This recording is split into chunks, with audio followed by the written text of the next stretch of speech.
মানে দেখা পাইছো যে গণতন্ত্ৰ হত্যা কৰা দলটোৰ স্পষ্ট প্ৰমাণ এই পঞ্চায়তত পোৱা গৈছে। ইয়াৰ দিগবৈ সমষ্টিৰ বিধায়কে কৈছে বিজেপিক ভোট দি দিলে আঁচনি কাটি দিম। পবিত্ৰ মাৰ্ঘেৰিটা ডাঙৰীয়াই শিৱসাগৰত গৈ কৈছে বিজেপিক ভোট দিব লাগিব, বিৰোধী মানুহৰ কোনো কাম নাই। কিন্তু গণতন্ত্ৰত বিজেপি হওক বা কংগ্ৰেছ হওক বিৰোধী দলৰ ভূমিকা গুৰুত্বপূৰ্ণ। সেই গতিকে এনেকুৱা ধৰণৰ কথাবিলাকৰ ৰাইজৰ মনৰ পৰা ভুল ভ্ৰান্তি আঁতৰাই দিবলৈ মুক্তভাৱে যাতে তেওঁলোকে গণতন্ত্ৰ উৎসৱত অংশীদাৰ হ'ব পাৰে তাৰ বাবে জনগণক উৎসাহিত কৰিবলৈ সাহস দিবলৈ আজি আহিছোঁ। কাৰণ ইয়াত মই দেখা পাইছোঁ তেওঁলোকে উন্নয়ন কৰা নাই। ঘৰ এইটো কিজানি আমাৰ কংগ্ৰেছৰ দিনতে বনোৱা, 10 বছৰ হ'ল ইয়াত বিধায়ক আছে বিজেপিৰ। এইবিলাক আপোনাৰ বজাৰ গৃহ বনাইছে আধৰুৱা, এইফালে এটা নাচঘৰ আছে আধৰুৱা। এই গোটেইবিলাক কংগ্ৰেছৰ দিনতে বনোৱা কিজানি। যোৱা 10 বছৰ তেওঁলোকে ইয়াতে উন্নয়নৰ কাম কৰা নাই। এতিয়া মাত্ৰ 1200 টকা চাউল দি পেলাই কৈছে চাউল কাটি দিম আৰু তেওঁলোকে অৰুণোদয় কাটি দিম কৈ পেলাই গাঁৱৰ ৰাইজক প্ৰভাৱিত কৰিব বিচাৰিছে। মই মুক্ত নিৰ্বাচন হোৱাটো বিচাৰোঁ। সেই গতিকে আমি কংগ্ৰেছৰ প্ৰাৰ্থীসকলৰ পক্ষত আজি প্ৰচাৰ কৰিবলৈ আহিছোঁ। মানে দেখা পাইছোঁ যে গণতন্ত্ৰ হত্যা কৰা দলটোৰ স্পষ্ট প্ৰমাণ এই পঞ্চায়তত পোৱা গৈছে। ইয়াৰ দিগবৈ সমষ্টিৰ বিধায়কে কৈছে বিজেপিক ভোট দি দিলে আঁচনি কাটি দিম। পবিত্ৰ মাৰ্ঘেৰিটা ডাঙৰীয়াই শিৱসাগৰত গৈ কৈছে বিজেপিক ভোট দিব লাগিব, বিৰোধী মানুহৰ কোনো কাম নাই। কিন্তু গণতন্ত্ৰত বিজেপি হওক বা কংগ্ৰেছ হওক বিৰোধী দলৰ ভূমিকা গুৰুত্বপূৰ্ণ।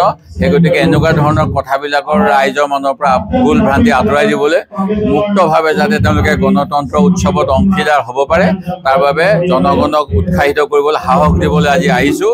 কাৰণ ইয়াত মই দেখা পাইছোঁ তেওঁলোকে উন্নয়ন কৰা নাই। ঘৰ এইটো কিজানি আমাৰ কংগ্ৰেছৰ দিনতে বনোৱা, 10 বছৰ হ'ল ইয়াত বিধায়ক আছে বিজেপিৰ। এইবিলাক আপোনাৰ বজাৰ গৃহ বনাইছে আধৰুৱা, এইফালে এটা নাচঘৰ আছে আধৰুৱা।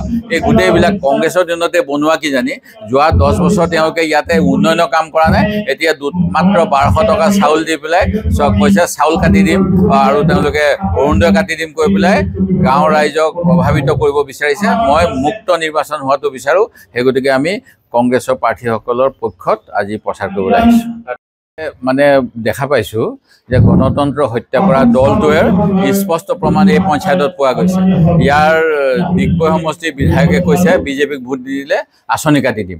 পবিত্ৰ মাৰ্ঘেৰিটা ডাঙৰীয়াই শিৱসাগৰত গৈ কৈছে বিজেপিক ভোট দিব লাগিব, বিৰোধী মানুহৰ কোনো কাম নাই। কিন্তু গণতন্ত্ৰত বিজেপি হওক বা কংগ্ৰেছ হওক বিৰোধী দলৰ ভূমিকা গুৰুত্বপূৰ্ণ।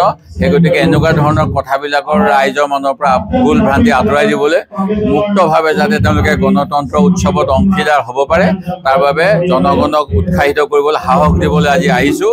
কাৰণ ইয়াত মই দেখা পাইছোঁ তেওঁলোকে উন্নয়ন কৰা নাই। ঘৰ এইটো কিজানি আমাৰ কংগ্ৰেছৰ দিনতে বনোৱা, 10 বছৰ হ'ল ইয়াত বিধায়ক আছে বিজেপিৰ।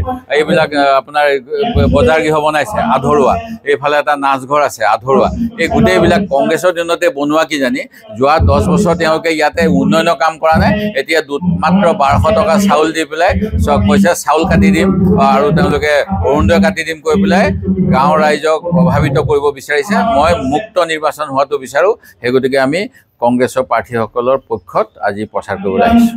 যিকোনো খবৰৰ বাবে যোগাযোগ কৰক 7099017330 লগতে 7099017110 নম্বৰত।